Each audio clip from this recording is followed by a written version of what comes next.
ومن الناس من يشتري لهو الحديث ليضل عن سبيل الله بغير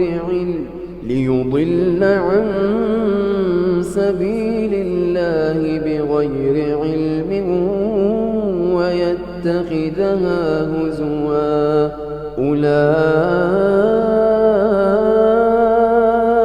لهم عذاب مهين وإذا تتلى عليه آياتنا ولى مستكبرا كأن لم يسمعها كأن في أذنيه وقرا فبشره بعذاب أليم. Everybody likes music. Everybody enjoys music. Everybody enjoys singing and dancing and being cheerful. So why would someone say it's haram? It's very simple. To know the ruling over something, we have to go back to the Quran and Muslim. We are Muslims. We have to go back to the Quran and to the Sunnah. Do we get our religion from out of the Quran and Sunnah? No. If you go to the Sunnah, the most authentic book for Muslims, any Muslim Sunni, you would ask him, you would say Sahih al-Bukhari. This is the most authentic book on earth after the Quran. And in Sahih al-Bukhari, the Prophet ﷺ tells us that there will be people of my ummah making haram things halal. And they would make adultery, fornication. They would make silk. They would make consuming intoxicants, khamr. And music instruments halal. 4 things. The Prophet ﷺ told us that there will come people who would make these haram things halal. So the Prophet is the one who told us that music is haram. And the evidence behind it is overwhelming. There is no scholar on earth, Muslim scholar, that allows you to listen to Beyonce and Madonna and Michael Jackson and those. That is completely out because, number one, it's dirty, it's filthy, the lyrics are horrible, terrible. They encourage you to move your body and to shake your thing, as they say. May Allah forgive us, really. You move your body, you are sexually hyped up. So it's a dirty industry. Ask those who are in it. It's filthy. When you hear about music, you hear about how to attract the opposite sex, and it's all about love and all about, your emotions. And so at home you're not happy. When you go to work, you see someone you're working with and you're busy thinking, ooh, the music fits exactly here, and so on. Things are happening. People are tampering with our minds. The power that music has on humans' mind has been well documented for thousands of years. Hundreds of scientific studies have proven that music can have a profound effect on human emotions, sensory perceptions, and behavior. In 1839, Heinrich Wilhelm Dove made a fascinating audio discovery when he uncovered this strange phenomenon of binaural beats, which are special frequencies within music that affect how brainwaves behave and consequently our mood. A more recent study in 2012 by psychologist Annette Schirmer uncovered that our perception of the external world can be directly affected by musical rhythm, because our brainwaves become in sync with auditory beats. What's most intriguing about this study is that Schirmer realized that when people move in synchrony, they are more likely to perceive the world in synchrony. This means that our mental process can be altered simply by using music to manipulate brainwave oscillations.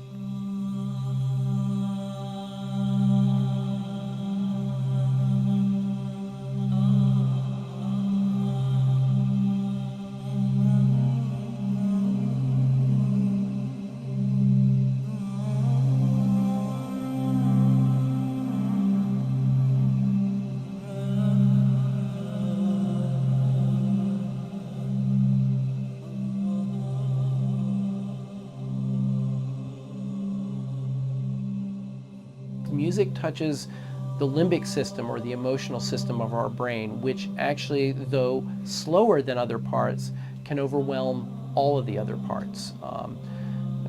Think about how we lose our mind when we fall in love. And we literally do, because of the power of the emotion. That being said, the music system has been very unresponsive even to industry-applied ratings. All that they had been willing to do was to put parental advisory on the outside of CDs. They would not print lyrics in a visible place. This is complicated by the fact that the Federal Communication Commission has strict limits on what can be broadcast over the air. And historically, the way popular music has been sold is through airplay. We can't expect a system to be put together that will perfectly protect us. We need to protect ourselves. We need to be aware that these media change us and affect us. And we need to actively understand what they're doing, how they're doing, and make choices of whether we want that to be done to us. I think nowadays music is probably one of the easiest means to lose your moral sense.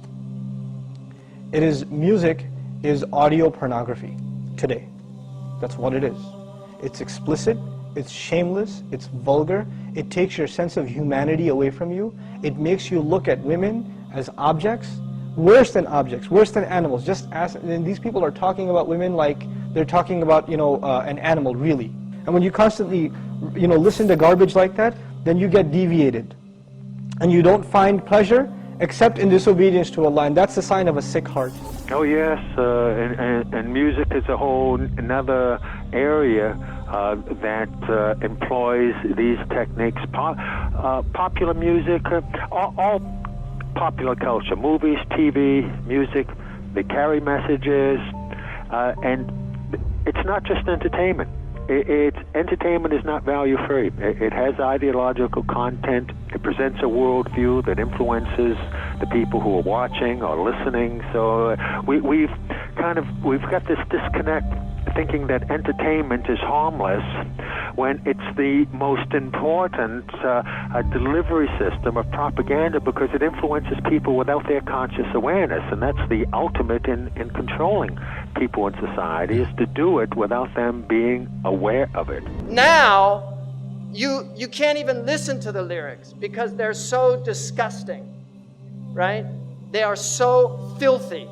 And Fakhruddin al-Razi, in his commentary, says about the verse in the Quran where shaitan, that you will try to seduce them with your voice, he says by giving them foul lyrics that their children will memorize and repeat. That's in Mafatih al-Ghaib. That was in the 13th century. So what are we doing now? This is the khutawat of shaitan. He's taken people by degrees. 2.5 hours per day for teenagers in the United States listening to music. 2.5 hours per day. 1 in 3 popular songs now contain explicit references.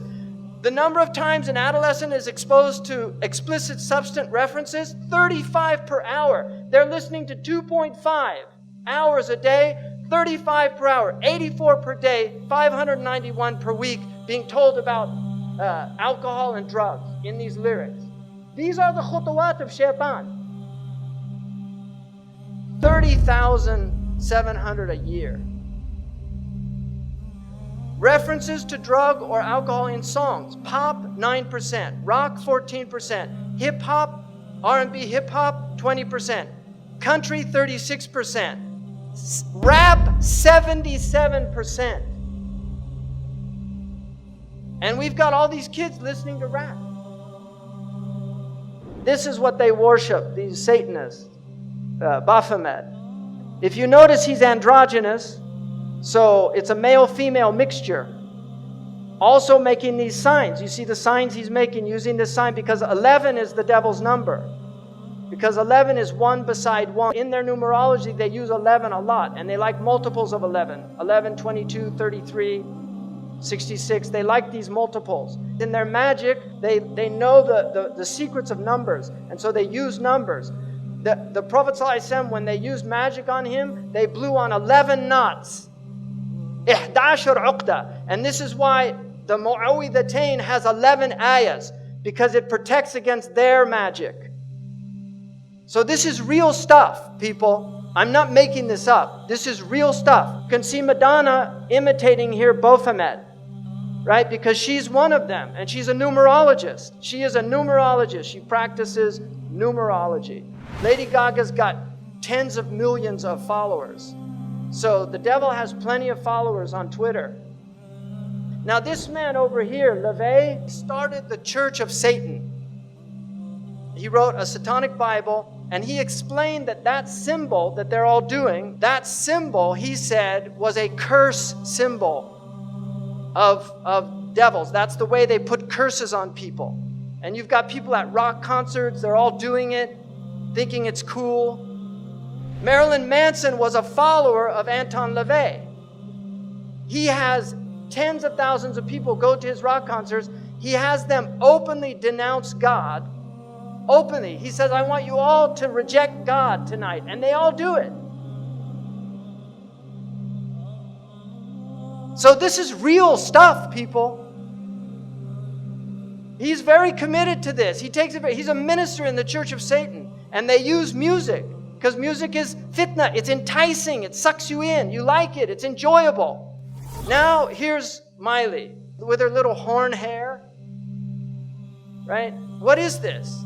She had millions of followers of little kids in America, and this is what she turned into. And if you look, you see, where did she get that? Kali, a demon from the Hindu tradition of destruction, because this is a destroyer of the innocence of youth. She has literally, she's possessed by Kali. And she couldn't stop putting her tongue out. She was even asked, why do you do that? She said, I feel compelled to do it. Because this is who's really moving things around, Kali, a demon. If you notice, they use also backwards. It's haram to recite the Quran backwards. This is well known because in magic, they recite things backwards. Aleister Crowley taught them to learn how to talk backwards. John Lennon actually knew how to speak backwards. There's recordings of him speaking backwards. And they do backmasking on their albums where they actually play things in reverse. Led Zeppelin, followers of Aleister Crowley, did this on one of their albums. So you're getting literally magical messages. I think that we all, as artists, because we're highly sensitive people, and this machine around us, this so-called music industry, is such a demonic thing. It sacrifices people's lives and their essences. The number one problem in Hollywood was and is and always will be pedophilia. That's the biggest problem for children in this industry. The casting couch even applies to children. Oh yeah. Not in the same way. It's all done under the radar. Nobody talks about pedophilia. It's the big secret. And it's widespread? Oh yeah. Now, but didn't you release a CD like almost 10 years ago?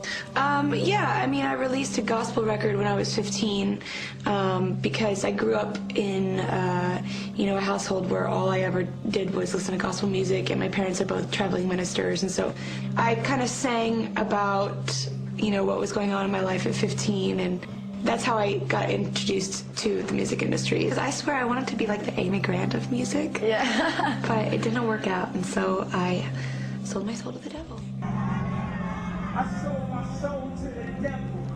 I know it's a crack deal.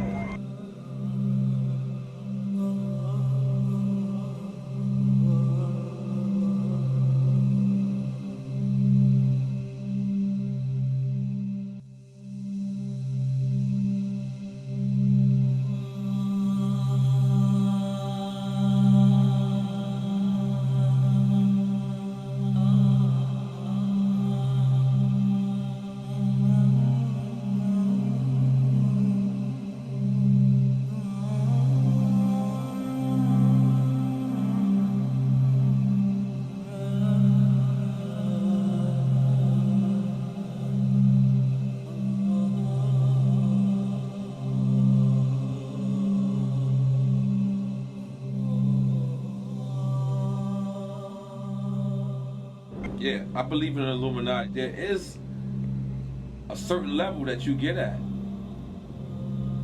that you can't go no further unless you're aware of certain things. And I'll leave it at that.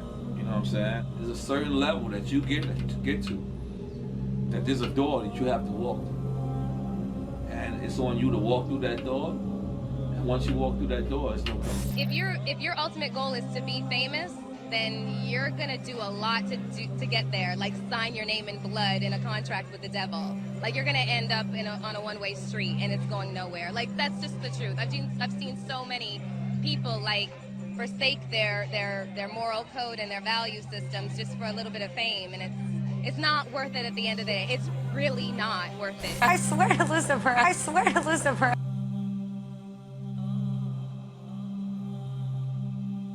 We're seeing a society that not only has a lot more people of lower IQ, but a lot fewer people of higher IQ. In other words, a dumbing down, a chemical dumbing down of society. So everyone's sort of mediocre. That leaves them dependent on government because they can't excel. We have these people of lower IQ who are totally dependent. Then we have this mass of people who are going to believe anything they're told because they can't really think clearly. And very few people of very high IQ who have good cognitive function who can figure this all out. And that's what they want. So, you know, you can kind of piece it together as to why they are so insistent in spending so many hundreds of millions of dollars of propaganda money to dumb down society. Now you see in the West, people listen to music all the time. They're always plugged in. They get in their car, they turn on the music. They walk, they put in their earphones and they listen to their music, and people have long playlists. They spend a lot of money on these things, and so they're lost. They don't have free time to think anymore because their lives are filled with sound. So the demons have immense tools that they've never had before, and they're using them very effectively.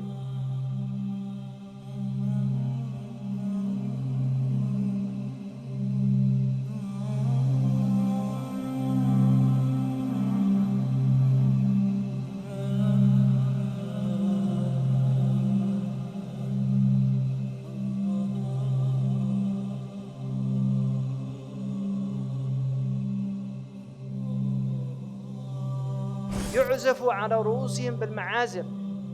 Musical instruments will be on their heads.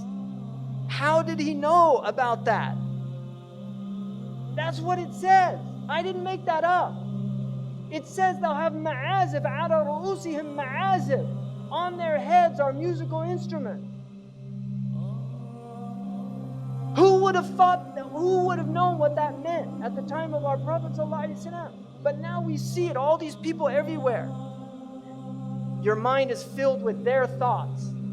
You're not even yourself anymore. You're listening to Rihanna or Madonna or Haifa Wahbi or whoever the latest fashionable singer is. أعوذ بالله من الشيطان الرجيم. اللهم بلغ. اللهم بلغ. اللهم بلغ.